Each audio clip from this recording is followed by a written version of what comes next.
Michael Jackson has been dead for 10 years, and this nigga has 2 new cases.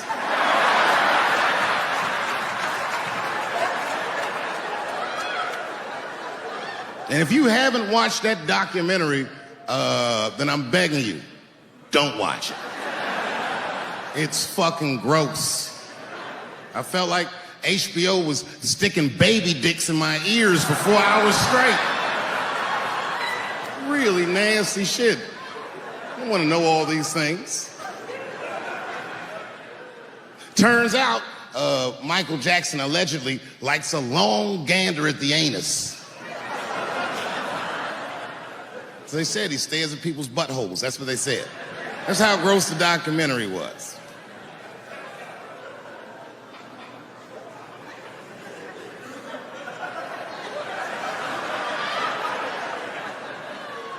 I'm gonna say something that I'm not allowed to say. But I gotta be real. I don't believe these motherfuckers. I do not believe it.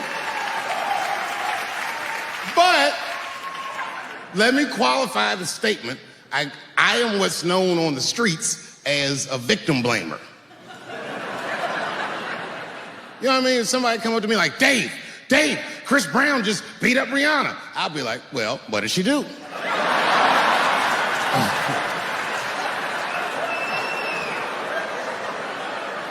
Dave, Michael Jackson was molesting children. Well, what were those kids wearing at the time?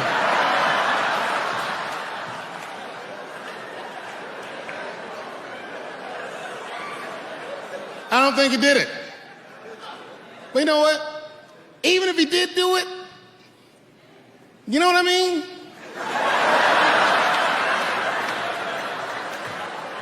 You know what I mean? I mean, it's Michael Jackson. I know more than half the people in this room have been molested in their lives. But it wasn't no goddamn Michael Jackson, was it?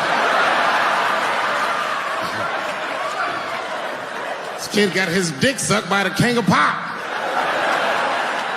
All we get is awkward Thanksgivings for the rest of our lives.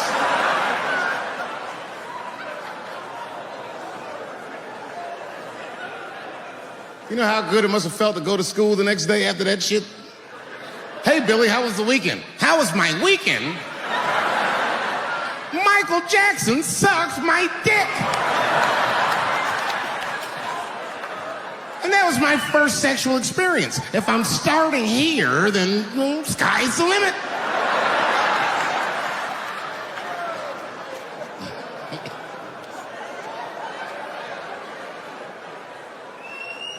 I know it seems harsh, but man, somebody's got to teach these kids. There's no such thing as a free trip to Hawaii. He's gonna want to look at your butthole or something.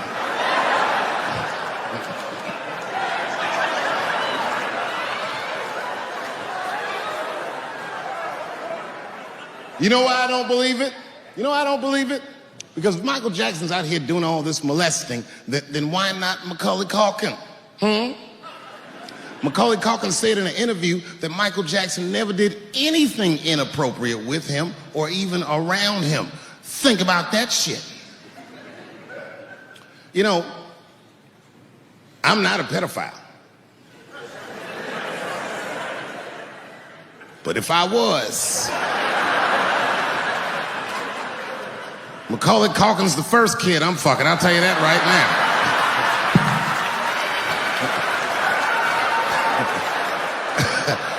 I'd be a goddamn hero. Hey, that guy over there fucked the kid from Home Alone. And you know how hard he is to catch.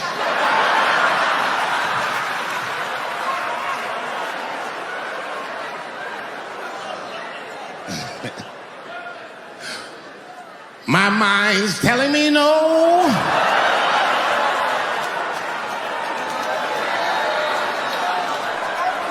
Hey, R. Kelly is different. I mean, you know, if I'm a betting man, I'm gonna put my money on he probably did that shit. I'm pretty sure he did that shit. You know, it's bad, okay? So a couple years ago, I was doing a show in Detroit, and I'm sitting backstage in my dressing room. A friend of mine comes by, this chick, Dream Hampton. Dream tells me, right before I'm going on stage, she goes, Dave, I'm working on a documentary about R. Kelly. Would you like to be in it? And I was like, nah, bitch, I'm cool.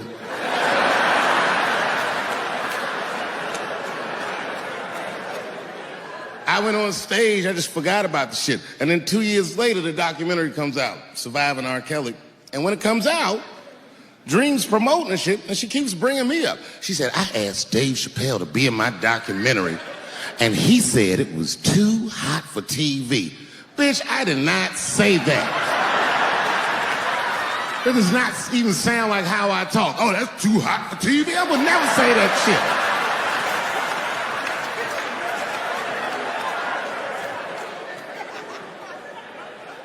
But I'm gonna tell you guys why I wasn't in the documentary. There's a very simple reason, and I cannot stress this point enough. The only reason that I didn't do it was because, and it's very important, I don't know this nigga at all. I don't know anything. I don't know anything that they don't tell me about. I don't hang out with this nigga, nothing. So what the fuck do I gotta be in the documentary for? This guy, R. Kelly, got another sex tape out now. Can you believe that shit? This guy makes more sex tapes than he does music. He's like the DJ Khaled of sex tapes. Another one. Like, damn, it's a lot of tapes. The new one's so bad that they didn't even show it. I've never seen anything like this. The prosecutor in Chicago came out in a press conference and read to the media a transcript of a sex tape. Have you ever heard of such a thing? This nigga read the sex tape. And it was so bad that R. Kelly sounded guilty in the transcripts. It's fucking amazing. 16 times the girl's age was mentioned. Isn't that crazy?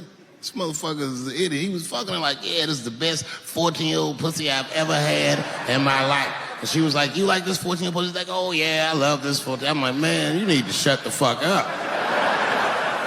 You gotta give your lawyer something to work with. You're supposed to be on the tape like, this is the best 36-year-old pussy I've ever had in my life.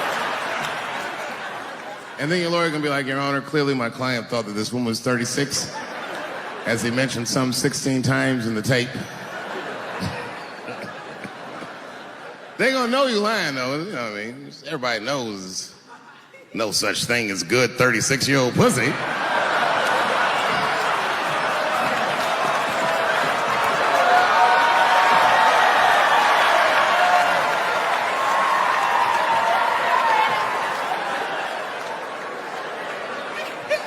Doesn't matter what I say. And if you at home watching this shit on Netflix, remember, bitch, you clicked on my face.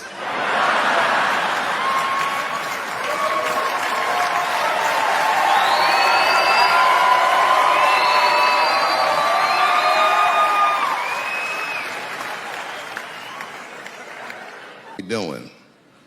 I can't live in this new world you're proposing. And meanwhile, while we're worrying about all this other shit, look at what's happening. They just killed another 12 people in a mass shooting in Virginia Beach. This shit's happening every week. It happens so much, I don't care anymore.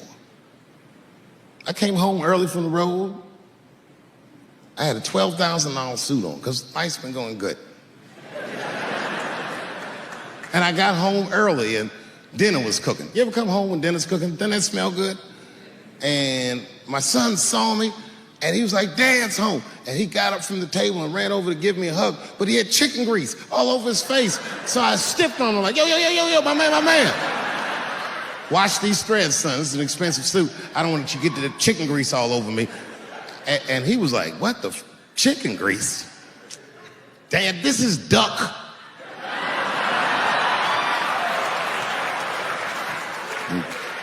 A tear came out of my eyes. I never dreamt I'd do so well in life that I'd raise a nigga with duck grease all over his face.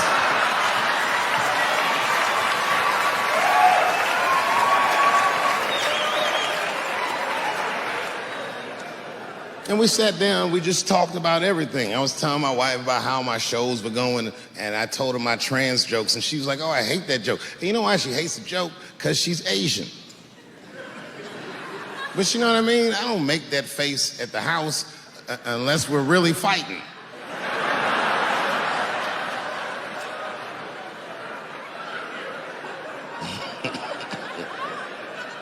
And me and her, like, we weren't arguing, but you know what I mean? She was just like, you need to stop doing that. And then I tried to change the subject. I go, how is school going, boys? And my sons tell me, well, we didn't have school today, technically. I'm like, well, what's going on? He said, well, there was like a school shooting drill. I never heard of this. You know what this is?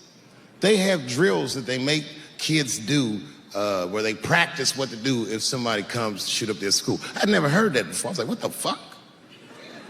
Then I had to tell my sons the truth. I didn't want to tell them this shit. Son, listen to me. Fuck that drill. If somebody comes to your school and wants to shoot it up, I'm just gonna be honest with you. You probably gonna get shot, nigga. I'm just being real. You got a famous dad. I talk a lot of shit. They gonna be gunning for you, little buddy. Just stay low and run in a zigzag pattern and don't try to save anybody, son. Do you understand me?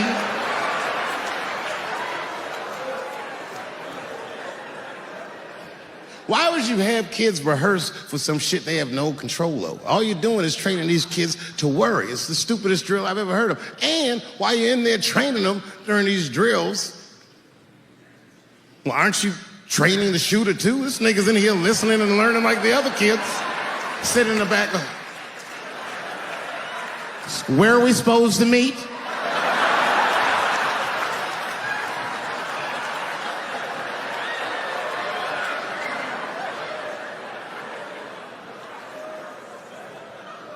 If you're a parent, this shit is terrible. This shit is real scary. All the parents looking at each other crazy. Because we know as parents that one of us is raising the shooter. Just don't know which one of us it is. Probably don't be sure. That if your white parent, Nancy said to you, exponentially higher than the rest of us. Shooting up school is a white kid's game.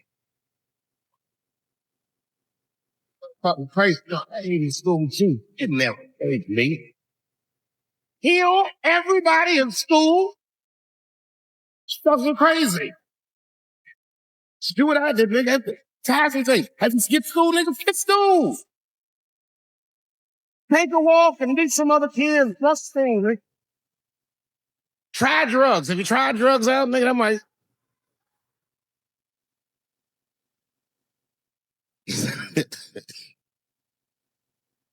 Some scary shit. I've given this a lot of thought. I don't see any peaceful way to disarm America's whites.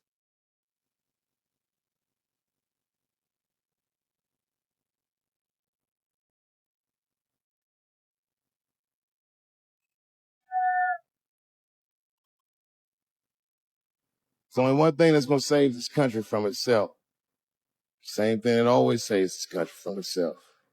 And that is African Americans. Right. And I know the question that a lot of y'all have in your minds is, should we do it? Yeah, fuck yeah, we should do it. Listen, no matter what they say or how they make you feel, remember, this is your country too. It is incumbent upon us to save our country. And you know what we have to do. This is a fucking election year. We got to be serious. Every able-bodied African American must register for a legal firearm.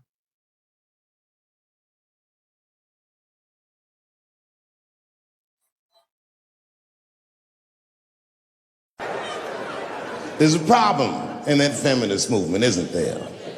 From its inception in America, there's always been a racial component. When Susan B. Anthony was having that meeting and Sojourner Truth's black ass showed up, Read your history books. All them white women asked Sojourner Truth not to speak. They didn't want to conflate the issues of women's rights and slavery. But you know how black bitches are. Sojourner Truth went up there anyway.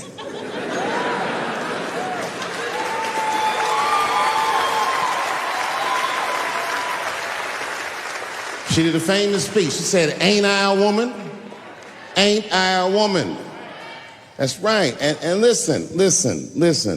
I supported the Me Too movement, but the whole time I thought that the way they handled that was stupid.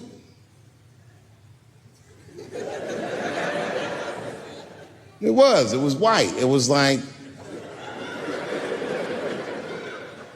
they were doing shit like going to the Golden Globes, and all of them would be like, "Let's all go to the Golden Globes and wear black dresses to give these men a piece of our minds." Bitch, that is not gonna work. You think Martin Luther King's gonna be like, "I want everybody to keep riding the bus, but wear matching outfits"? You gotta get off the bus and walk. It's real talk. Real talk, that was a silly movement. "I want everybody to wear a crocheted pussy hat so they know we're serious." What the fuck was y'all doing? And then I said something about it in one of my specials, and all these women actresses came after me. I said, "Man, fuck y'all too. You canceled. I ain't jerking off to none of your pictures again."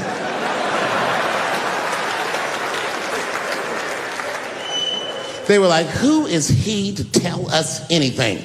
I'll tell you exactly who I am. I'm the one that got off the bus and left $50 million on the bus and walked.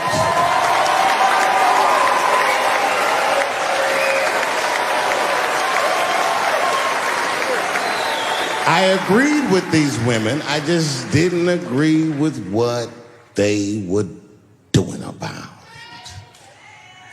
it. Right. No, it was annoying as fuck. Because if these women were serious, you know what they would have done? They all would have fired their agents.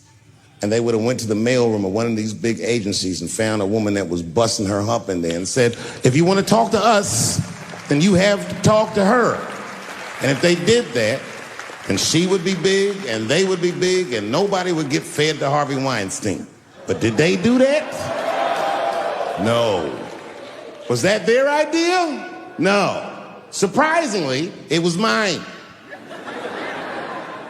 What I think the feminist movement needs to be very successful is a male leader. I'll do it. I will. I will lead you women to the promised land. I will make sure you get equal pay for equal work. I will make sure that nobody harasses you or fucks with you on the job. I will protect all of your interests. And all that I ask for in return is that you suck my dick. And now we're right back to square one, aren't we?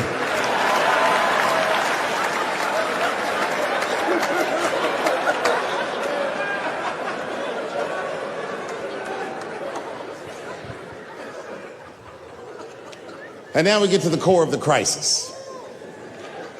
What is a woman? What is that in this day and time? Is there even such thing as a woman or a man or anything? Seems to be a question nowadays. Now listen, women get mad at me. Gay people get mad at me. Lesbians get mad at me. But I'm gonna tell you right now, and this is true. These transgenders, these niggas want me dead. I've gone too far, I've said too much. And I gotta tell you, I'm very worried about it. I'm not even joking. Every time I come out on stage, I be scared. I be looking around the crowd, searching for Knuckles and Adam's apples to see where the threats might be coming from.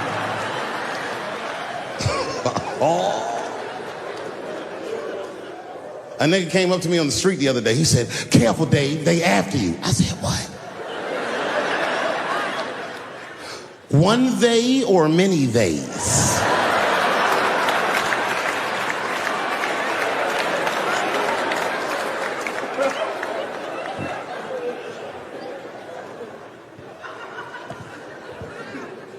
Before I even say anything about that community, you must know, and I hope you all feel the same way, I am not indifferent to the suffering of someone else.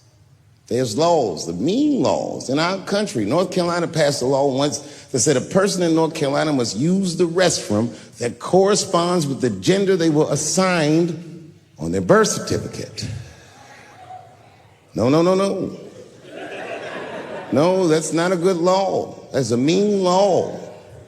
No American should have to present a birth certificate to take a shit at Walmart in Greensboro, North Carolina, where the baby shot and killed a motherfucker.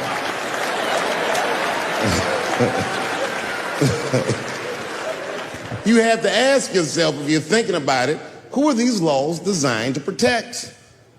Like, let's say they designed this law to protect me, my interests. Transphobic comedian Dave Chappelle. And let's say that I'm in Walmart doing a little shopping with my family. Now, I should tell you, if that ever happens in real life, you should know that my dreams didn't work out. But let's say something goes horribly wrong, and there I am in Walmart with the poor whites rummaging around for mediocre goods and services.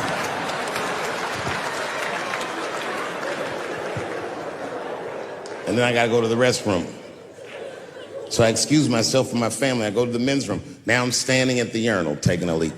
And this is what this law is gonna do. And suddenly, a woman walks into the men's room. I'm gonna be like, that's strange. And then she stands shoulder to shoulder with me at the urinal. I'm gonna be like, bitch, what's going on with you? And then she hikes her skirt up and pulls a real live meaty dick out. And what do you think I'm gonna say? Thank God she's in here with me. At least now I know my family's safe. No, I'm not gonna feel that way at all. I'm gonna feel very uncomfortable. I would feel better if it was a man with a vagina that backed up to the urinal next to me.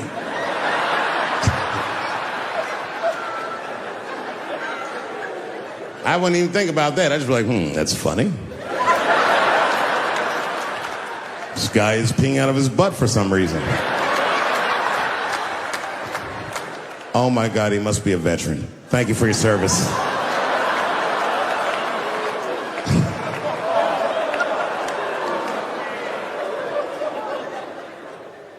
I'm not indifferent to people suffering because I know it's hard to be everybody. We blacks, we just got our first big holiday in a long time. Happy belated Juneteenth to the blacks.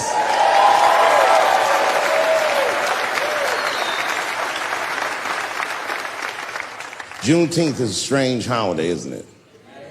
It commemorates when black people in Texarkana area of the country first found out they were free. But remember, they were free when they found out. They just didn't know it yet. Very, very interesting holiday. You know, I learned something. This is a wild story. I learned this past Juneteenth of a story that's true, and there was a black man who was in South Carolina during slavery who somehow got granted his freedom by his so-called master. And when his master granted him the freedom, he also gave him a plot of land. Now, it turns out this brother was brilliant. He had a good eye, a good knack for farming. And he farmed this plot of land very successfully and made a lot of money. And this is where the story gets crazy. When he got all that money, this nigga bought some slaves. You ever heard this before? This is a true story. Not only was he a slave owner, he became a slave breeder and employed tactics that were so cruel, even white slave owners were like, yo, my man. He was a wild dude, but he did it just because that's what successful people did at the time, and he just wanted to be down. What a fucking tragedy. How can a person that went these caves, permutations, things on a person that was just like a swine glove, and shockingly, it makes a movie about it. Ironically, It's called Space News.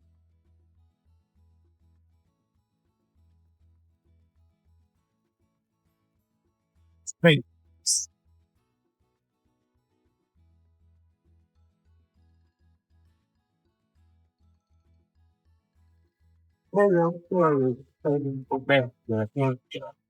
And not just the people, we just follow the movement. That's the follow the thing.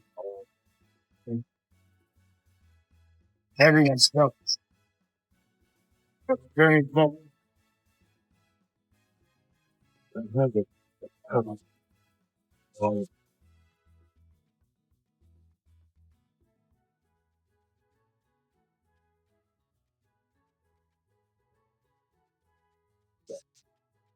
Now, I feel like I love them. Since I feel like coming up with 6 years ago, I didn't. Got man, now that is what you got to do. Like, nothing over all the other, when nobody else thought they was 15, that I'm not even this house. See that. A lot of so knows, very well, into that. So, to get them, prayers and problems.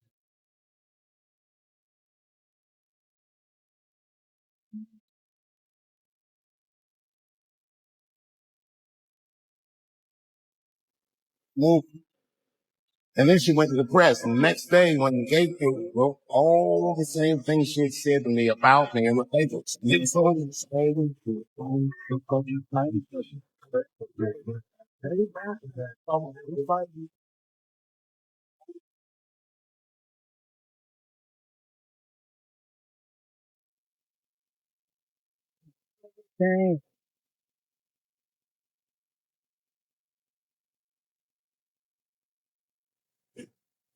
Now, fast forward, it's 2019.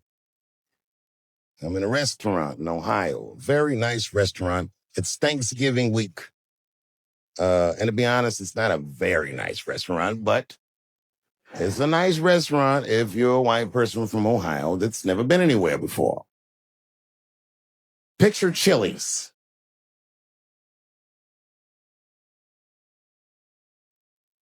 I'm sitting in the bar, I'm having a drink by myself, and the only other person in the bar is a woman, a couple stools down, and she was alone. She was older. That made me feel sad because it was the holidays.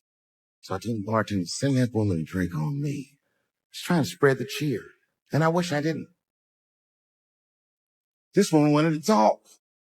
She wasn't mean, she was nice, but she just wanted to talk about shit that, they just trying to get drunk. I want to hear about this bitch remodeling her bathroom. And, I'm sitting there trying to be polite. Oh, subway towels, word. But then she hits a lick, piqued my interest. She says, my daughter is coming home for the holidays. Oh, that's great news. I'm glad she's not going to be alone. And she was on about great her daughter is. Guess her daughter got a new agent. She's out in Hollywood. She's in movies and on television and all this stuff. And as she's telling me this, I'm thinking, this woman is so sweet. She probably doesn't even know who I am, what I do for a living. Because I know what your daughter's out in Hollywood doing.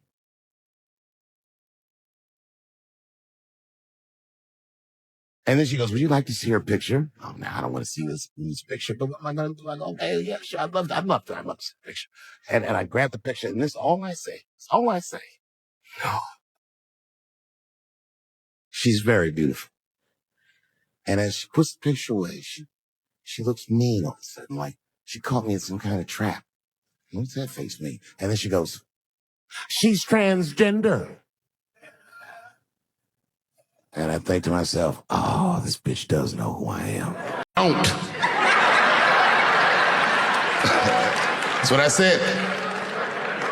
And they said, well, then why are you here? I said, because I want to be a comedian, and some comedian told me that if I want to be a good comedian, I need to learn how to act. And the teachers look at each other and go, thank you very much, and I left. And I was walking down the hallway, kicking rocks.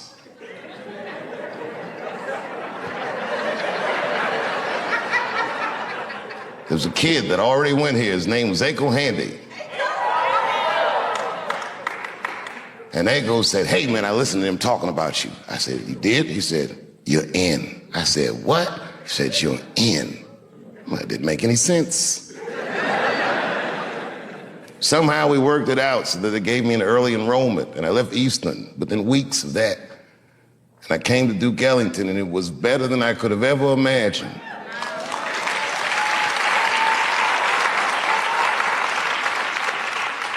I didn't have the suspicion that most new kids get. I was an oddity, a new toy. I was quirky. I wasn't a snappy dresser. I didn't really know what the fuck was going on because the crack epidemic itself was new to me, and they were all refugees from their neighborhood schools.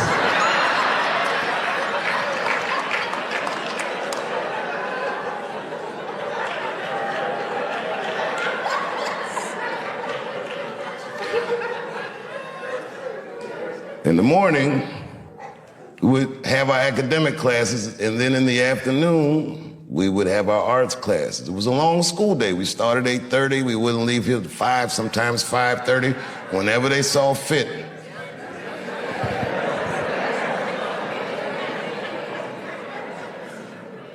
It's funny walking in here tonight because I saw the pride flags up, and I remember when I came here all those years ago, it's the first time I'd ever met a kid who was just like gay and was never strange to us. Their sexuality or their gender identity was the least remarkable thing about a person that could dance as well as Roger Bellamy or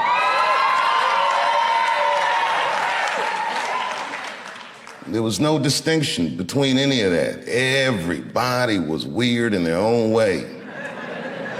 And in a very strange way, because we spent so much time with one another, we helped raise one another.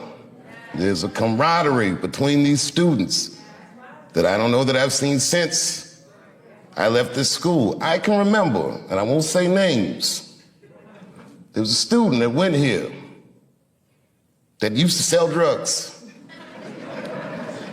It wasn't just a student, but this particular guy.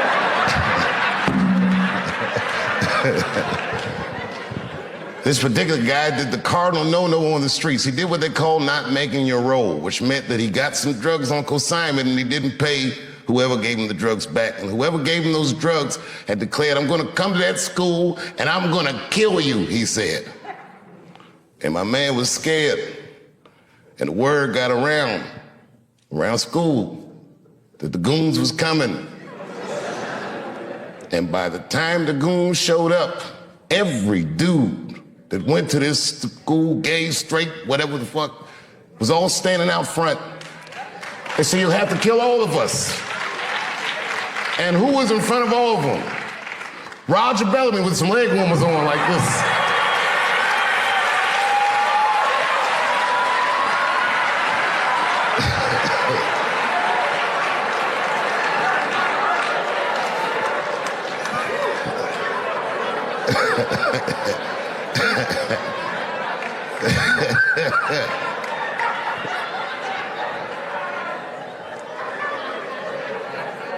I started making friends that are still my friends to this very day, lifelong friends. As I get older, I appreciate my teachers more and more. But to tell you the truth, I appreciated them then.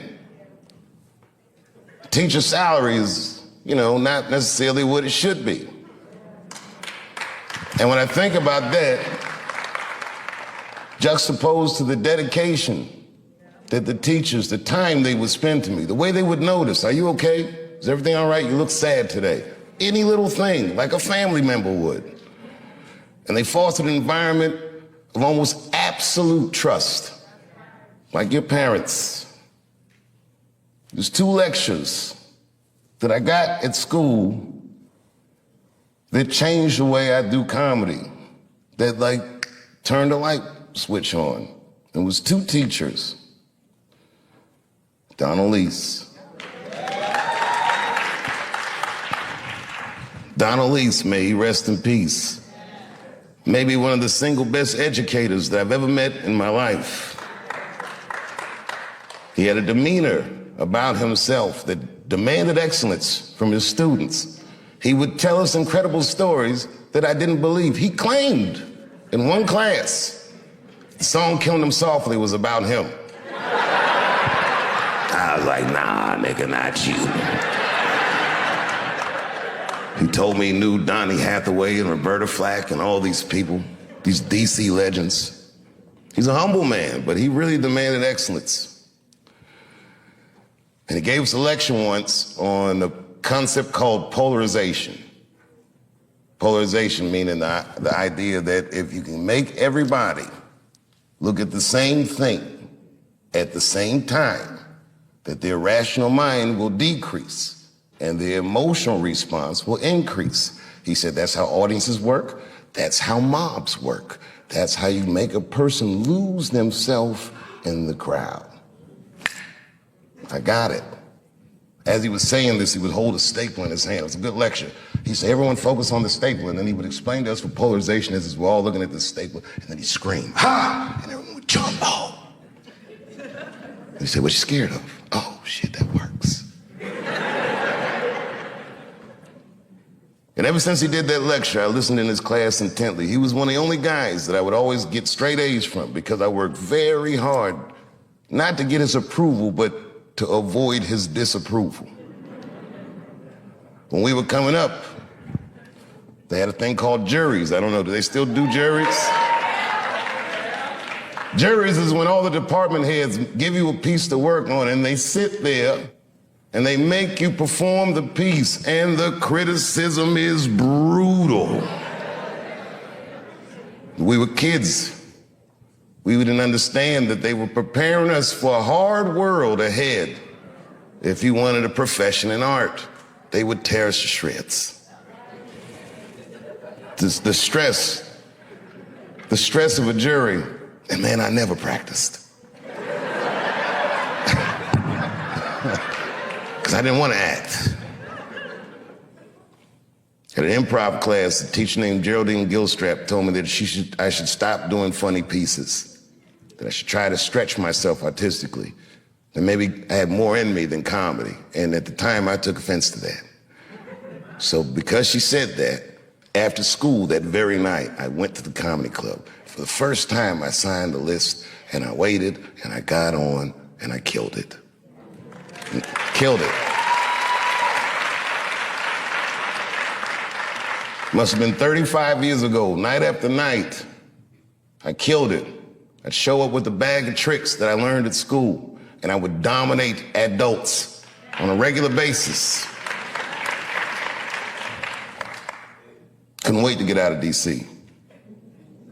When I was 17, I moved to New York and lit that comedy scene up. I was obviously talented. You'll hear stories about people saying that I discovered Dave Chappelle. It's like saying you discovered sunshine. I was shining on everybody.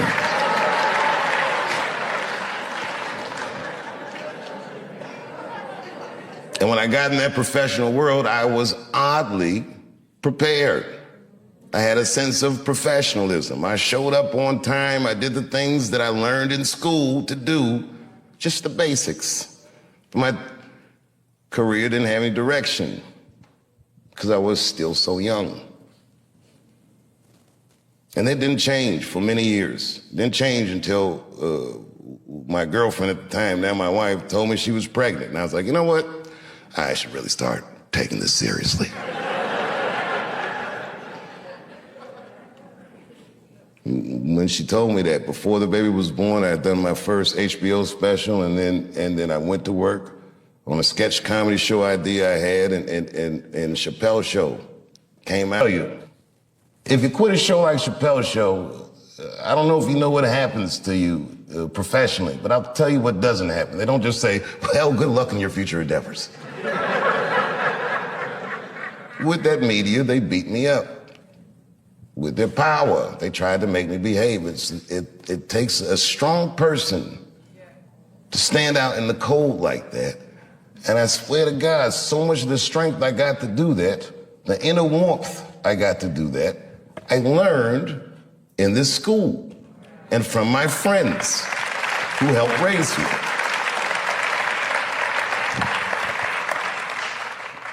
So why wouldn't I do anything I could to help my benefactor? And the last time I came back, after the closer, when the kids were mad at me, I gotta tell you, that was quite the day.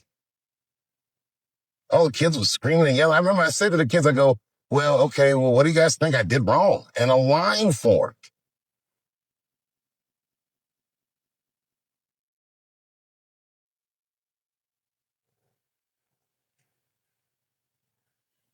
These kids said everything about gender and this, that, and the other. They didn't say anything about art. And this is my biggest gripe for this whole controversy with the closer, that you cannot report on an artist's work and remove artistic nuance from his words.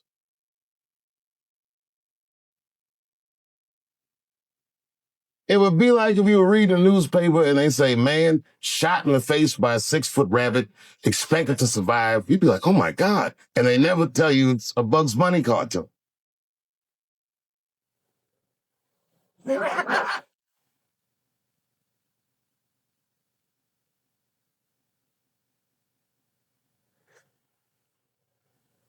I took a lot of cold shots in show business. And I gotta tell you, as the years go on, you feel the shots less and less as just the business, is what you say. But that one, that day, boy, that day they hurt me. When I heard those talking points coming out of these children's faces, that really, sincerely hurt me. Because I know those kids that come up with those words. I've heard those words before.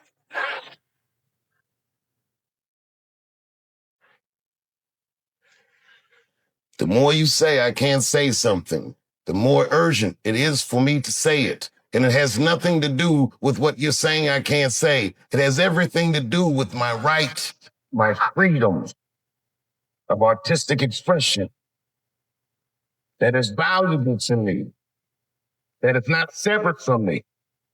It's worth protecting for me, and it's worth protecting for everyone else who's been yelling in our lonely professions.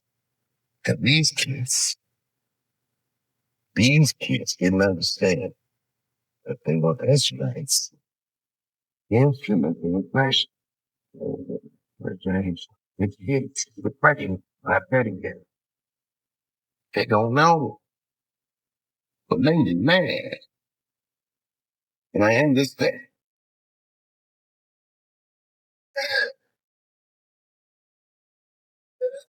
They say that one of his mother, but on five savings. It's just be a foodie. I remember it, that we can know who particularly about it.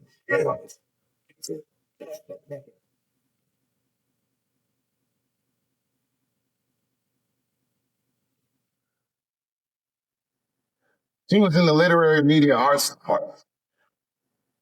She said a lot of things that I didn't like. A lot of things. But, so right. Things she said, but God, she said, do Joey Tim, that theater was the session where the students who sit there and meditate. What's the point? He never heard literary media also. No, he didn't meditate in me. He got to work. Okay, I'm saying, what she said.